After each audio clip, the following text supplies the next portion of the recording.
시청자 여러분 안녕하십니까. 지금부터 전욱현의 안보정론을 시작하겠습니다. 이번 시간에는요, 이 검찰 뉴스를 집중적으로 분석해 드리겠습니다. 여러분들 잘 아시겠지만 현재 우리 대한민국에서 가장 중요한 이슈 중에 하나가 바로 검찰총장 임명 문제예요. 이 대통령 임명에 앞서서 총장 후보 추천에 의해 추천을 통해서 이루어지는데요. 이제 시간이 거의 다 이제 뭐라 그럴까요? 완료되는 단계가 와 있어요. 느닷없이 한 달여 이상 검찰총장 후보 추천회의를 빙빙 돌렸어요. 일체 열지도 않고. 그러다가 지난주에 곧 열겠다 그러더니 23일 날 전격적으로 지난 23일 날 소집하기로 결정을 내렸고, 그래서 26일 바로 어제 총장 후보 심사 대상자 명단을 법무부에서 제출했습니다.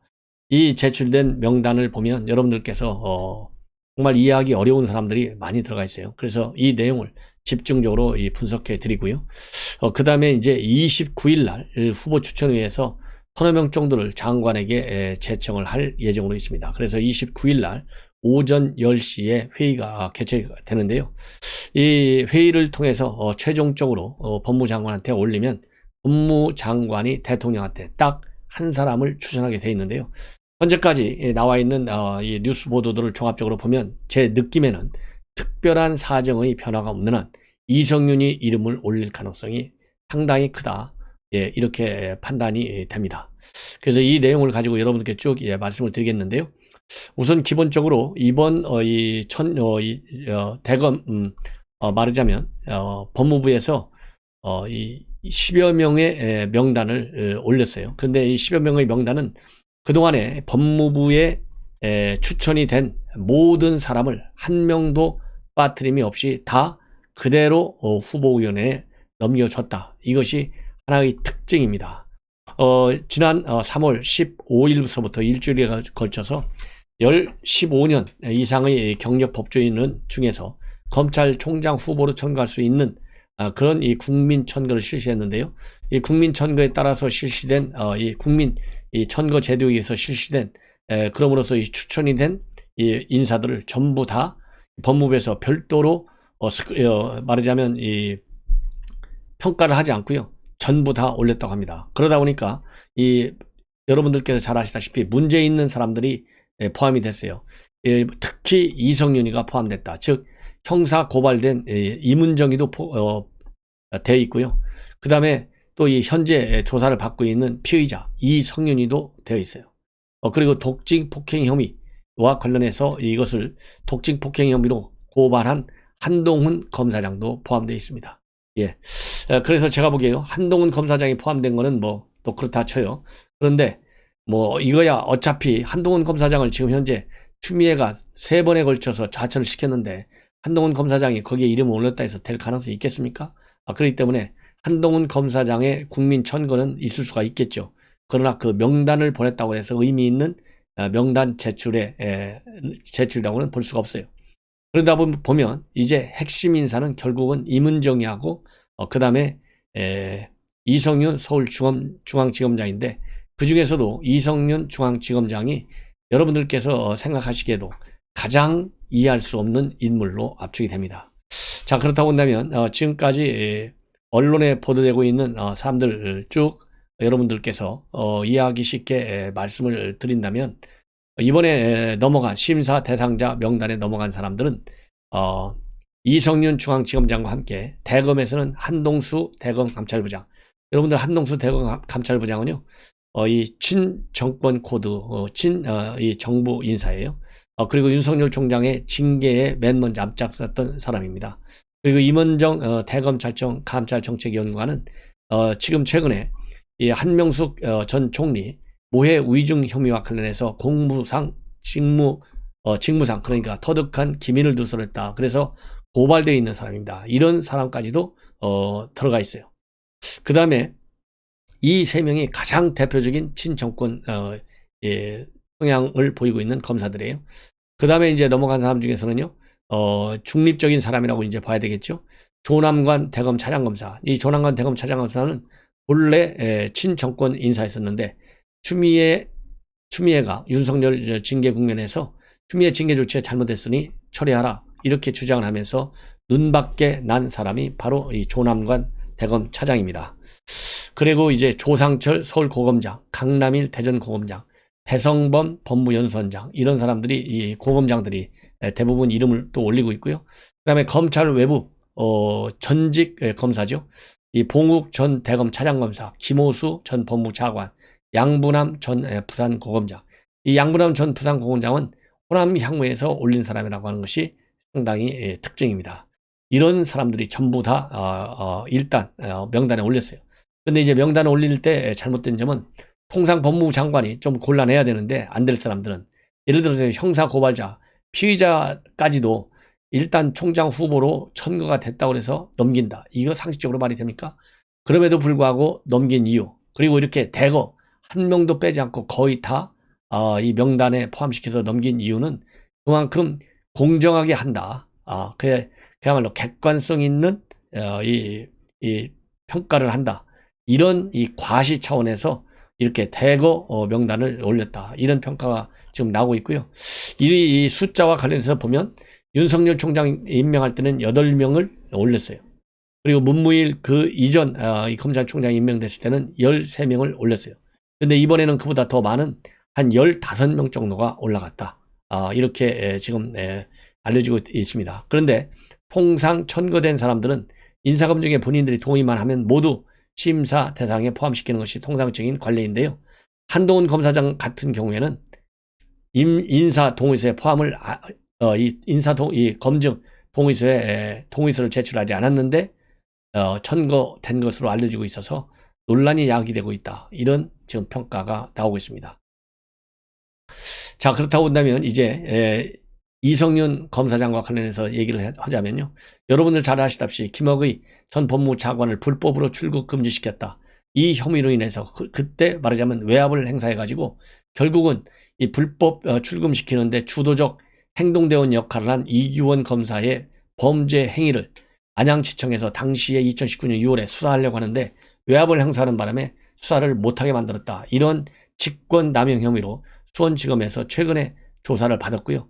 거기에 불만을 말하자면 품고 나를 객관적으로 평가할 수 있는 내 사건을 심의위원회, 수사심의위원회를 열어달라 해서 수원 고검장이 즉각적으로 이성윤 검사장이 얘기한 수사심의위원회를 즉각적으로 개최하기로 결정을 해서 이러한 이 건의에 대해서 조남관 대검 차장이 즉 총장 권한대행이 승인했어요.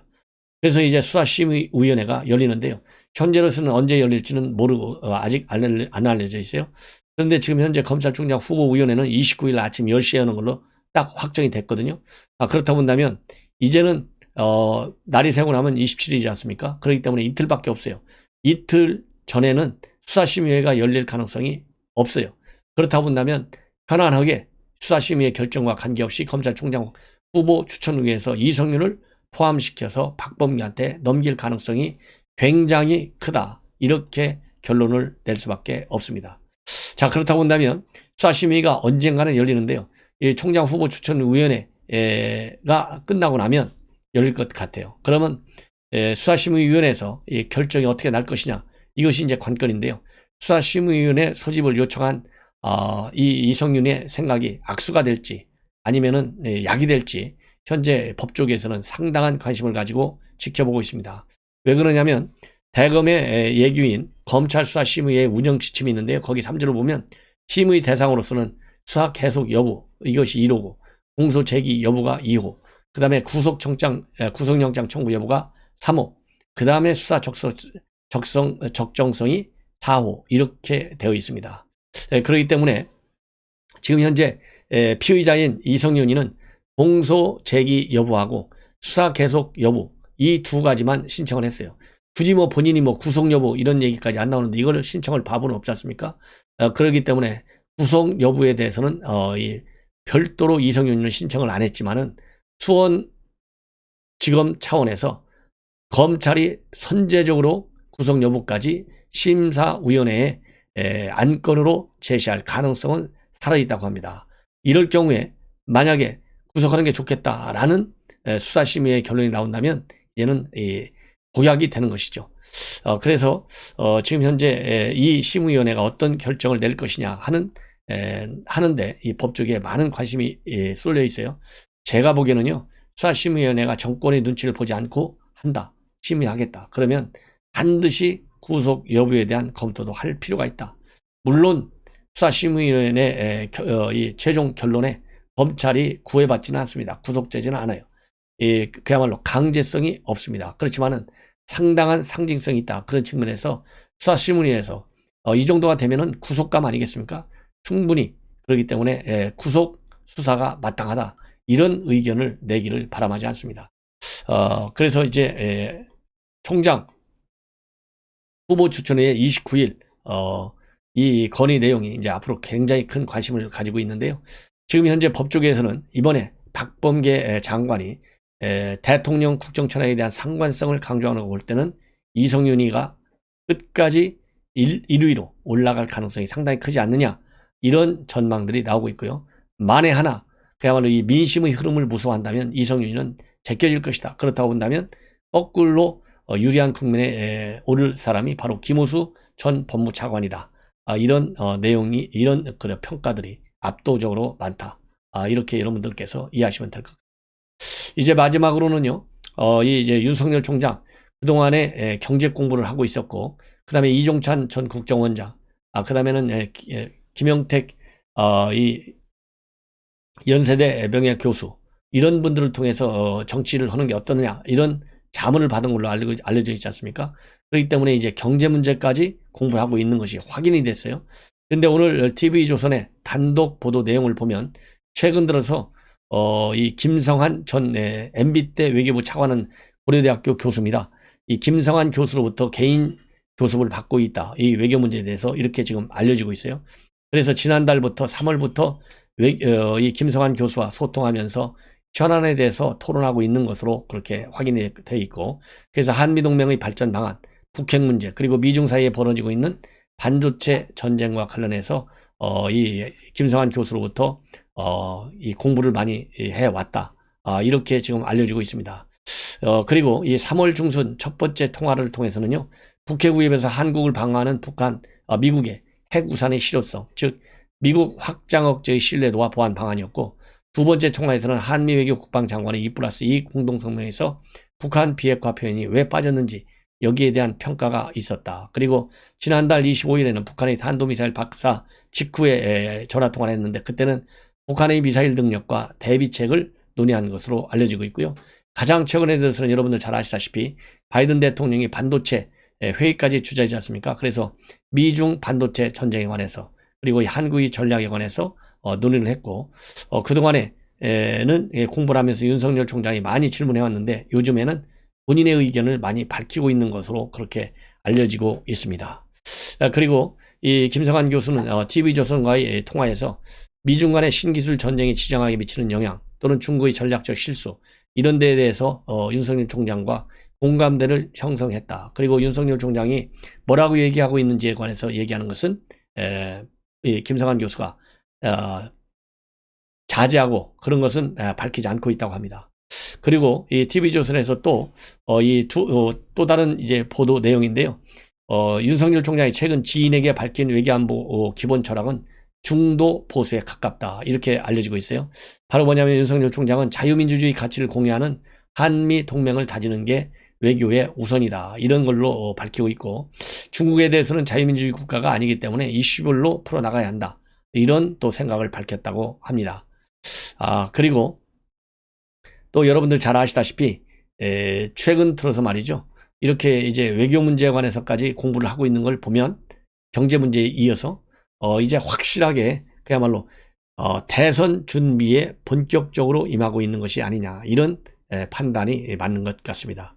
그리고 참고로요, 김성한 고려대 교수의 경우에는 윤석열 전 총장과는 초등학교, 그러니까 초등학교 동창이니까 얼마나 친하겠어요?